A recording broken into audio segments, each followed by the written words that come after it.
Umabot sa kilig fever ang mga netizens matapos mag-viral ang mga larawan at video ng actress na si Barbie Forteza habang bumibisita sa mismong tahanan ng pamilya ni Jameson Blake. Ibinahagi ng ina ni Jameson na si Claire Gibson sa kanyang Instagram story ang isang larawan kung saan makikita si Barbie sa kanilang family home. Mabilis itong umani ng atensyon online at nagdulot ng espekulasyon tungkol sa mas lumalalim na ugnayan ng actress sa pamilya ng kapamilya aktor. Samantala, isang Facebook video clip na kuha sa parehong pagbisita, makikita si Barbie na masayang nakikipagkwentuhan, tumatawa at malugod na nakikisalamuha sa mga miyembro ng pamilya Blake, bagay na lalo pang nagpataas ng excitement ng mga tagahanga. Bagamat wala pang direktang kumpirmasyon mula kina Barbie at Jameson tungkol sa estado ng kanilang relasyon, matagal nang pinag-uusapan ng publiko ang kanilang pagiging malapit.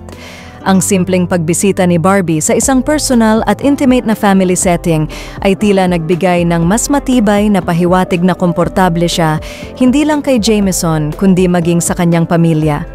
Dahil dito, hindi mapigilan ng mga netizens ang magbiro at magbigay ng kanilang mga reaksyon. Marami ang kinikilig, habang ang ilan naman ay tila lalo nang naniniwala na may espesyal na namamagitan sa dalawa. Sa ngayon, nananatili pa ring palaisipan ang tunay na estado ng kanilang relasyon, ngunit isang bagay ang malinaw, ang chemistry ni na Barbie at Jameson, pati na rin ang mainit na pagtanggap ng pamilya Blake ay nagbigay ng matinding kilig sa publiko. Ay, naku, si Barbie. Oo, nambuluwagan po pati. Si Barbie Forteza kasi James Blake na, ay naku, ito naman talaga.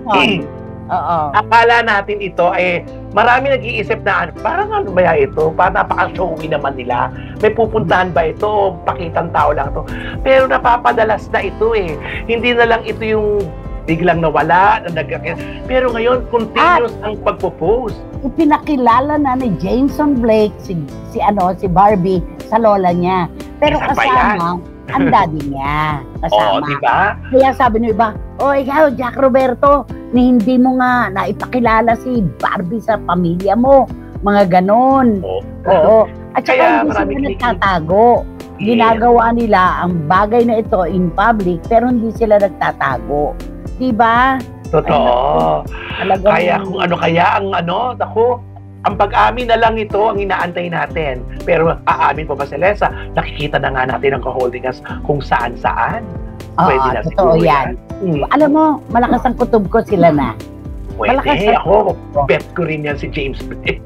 Hindi, siya mabait na bata, di ba? Ay, totoo.